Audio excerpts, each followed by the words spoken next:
नमस्कार सभी को। आज बहुत अरसों बाद कविता पाठ करने जा रहा हूँ।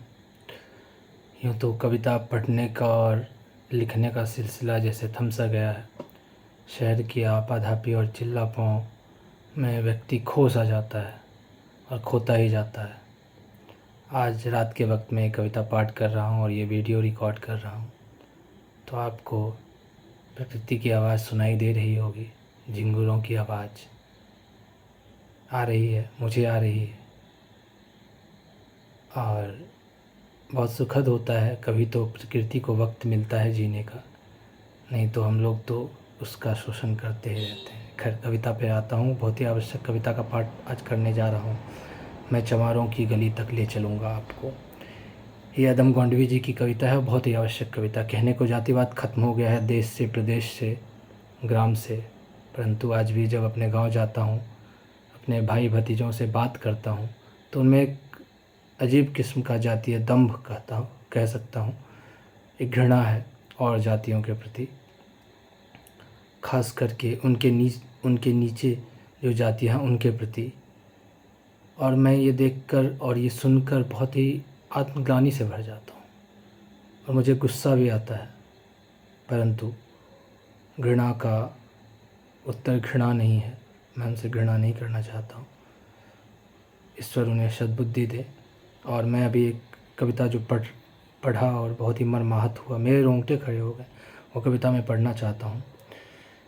मैं चमारों की गली तक ले चलूँगा आपको। अदम गोंडवी जी की कविता। आइए महसूस करिए ज़िंदगी के ताप को, मैं चमारों की गली तक ले चलूँगा आपको।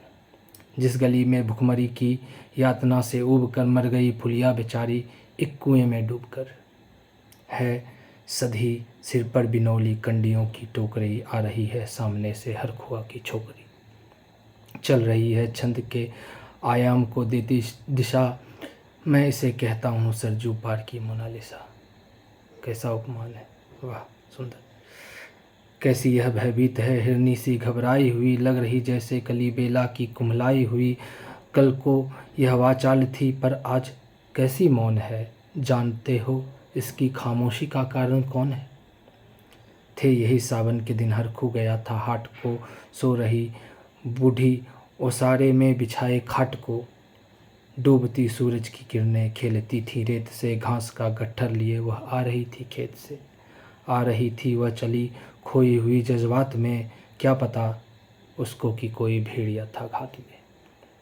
होनी से बेखबर कृष्णा बेखबर राहों में थी, मोड़ पर घूमी तो देखा अजनबी बाहों में थी। चीख निकली भी तो होठों में ही घुट कर रह गई, छटपटाई पहले फिर ढीली पड़ी फिर ठह गई।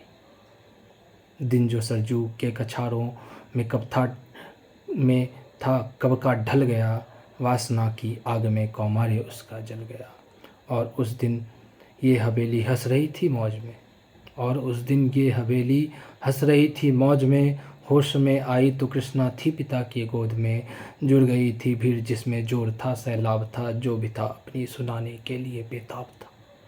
बढ़ के मंगल ने कहा, काका तू कैसे मौन है, पूछ तो बेटी से आखिर वो दरिंदा कौन है। कोई हो संघर्ष हम पाँव मोड़ेंगे नहीं, कच्चा खा जाएंगे जिंदा उनको छोड़ेंगे नहीं।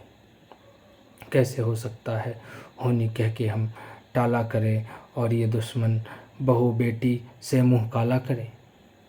बोला कृष्णा से, बहन सो जा मेरे अनुरोध से, बच नहीं सकता है वो पापी मेरे प्रतिशोध से। पड़ गई इसकी भनक थी ठाकुरों के कान में, वो इकट्ठे हो गए थे सरपंच के दालान में। दृष्टि जिसकी है जमी भाले की लंबी नोक पर, देखिए सुखराज सिंह बोले हैं खैनी ठोक कर। क्या कहें सरपंच भाई क्या ज़माना आ गया, कल तलक जो पाँव के नीचे था रुतबा पा गया। कहती है सरकार की आपस मिलजुल कर रहो, सुअर के बच्चों को अब कोरी नहीं हरिजन कहो। देखिए ना यह जो कृष्णा है चमारों के यहाँ, पड़ गया है सीप का मोती गवारों के यहाँ। जैसे बरसाती नदी अल्हड़ नशे में चूर है, हाथ ना पुट्ठे पे रखने देती है मगरूर है। भेजता भी नहीं ससुराल इसको हर्ख हुआ, फिर कोई बाहों में इसको भींच ले तो क्या हुआ। आज सरजू पार अपने शाम से टकरा गई, जाने अनजाने वो लज्जत जिंदगी की पा गई।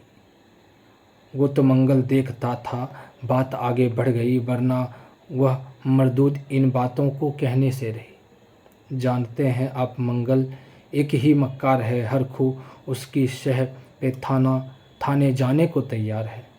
कल सुबह गर्दन अगर नपती है बेटे बाप की, गांव की गलियों में क्या इज्जत रहेगी आपकी। बात का लहजा था ऐसा, ताव सबको आ गया, हाथ मूँछों पर गए, माहौल भी सन्ना गया। क्षणिक आवेश जिसमें हर युवा तैमूर था, हाँ मगर होने को तो कुछ और ही मंजूर था।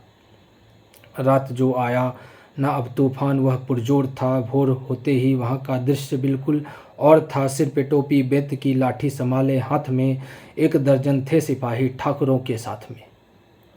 घेर कर बस्ती कहा हल्के से थानेदार ने, जिसका मंगल नाम हो वह व्यक्ति आए सामने। निकला मंगल झोपड़ी का पल्ला थोड़ा खोल कर, एक सिपाही ने तभी लाठी चलाई दौड़कर। गिर पड़ा मंगल तो माथा बूट से टकरा गया। सुन पड़ा फिर माल वो चोरी का तूने क्या किया। कैसी चोरी माल कैसा, उसने जैसे ही कहा एक लाठी फिर पड़ी, बस होश फिर जाता रहा। होश खोकर वह पड़ा था झोपड़ी के द्वार पर, ठाकुरों से फिर दरोगा ने कहा ललकार कर, मेरा मुंह क्या देखते हो, इसके मुंह में थूक दो, आग लाओ और इसकी झोपड़ी भी फूंक दो। और फिर प्रतिशोध की आंधी वहाँ चलने लगी, बेसहारा निर्बलों की झोपड़ी जलने लगी। दुधमुहा बच्चा व बूढ़ा जो वहाँ खेड़े में था, वह अभागा दीन हिंसक भीड़ के घेरे में था। घर को जलते देखकर वे होश को खोने लगे। कुछ तो मन ही मन मगर कुछ जोर से रोने लगे। कह दो इन कुत्तों के पिल्लों से कि इतराए नहीं, हुक्म जब तक मैं न दूं कोई कहीं जाए नहीं। यह दरोगा जी थे, मुंह से शब्द झड़ते फूल से, आ रहे थे ठेलते लोगों को अपने रूल से। फिर दहाड़े इनको डंडों से सुधारा जाएगा, ठाकुरों से जो भी टकराएगा वह मारा जाएगा। एक सिपाही ने कहा साइकिल किधर को मोड़ दे, होश में आया नहीं मंगल, कहो तो छोड़ दें। बोला थानेदार मुर्गे की तरह मत बांग दो, होश में आया नहीं तो लाठियों पर टांग दो। ये समझते हैं कि ठाकुर से उलझना खेल है, ऐसे पाजी का ठिकाना घर नहीं है जेल है। पूछते रहते हैं मुझसे लोग अक्सर यह सवाल, कैसा है कहिए न सरजू पार की कृष्णा का हाल। उनकी उत्सुकता को, शहरी नग्नता के ज्वार को, सर रहे जनतंत्र के मक्कार पैरोकार को, धर्म संस्कृति और नैतिकता के ठेकेदार को, प्रांत के मंत्रीगणों को, केंद्र की सरकार को मैं निमंत्रण दे रहा हूँ आए मेरे गांव में। तट पे नदियों की घनी अमराइयों की छाँव में, गांव जिसमें आज पंचाली उघाड़ी जा रही, या हिंसा की जहाँ पर नथ उतारी जा रही है। तरसते कितने ही मंगल लंगोटी के लिए, बेचती है जिस्म कितने कृष्णा रोटी के लिए। धन्यवाद।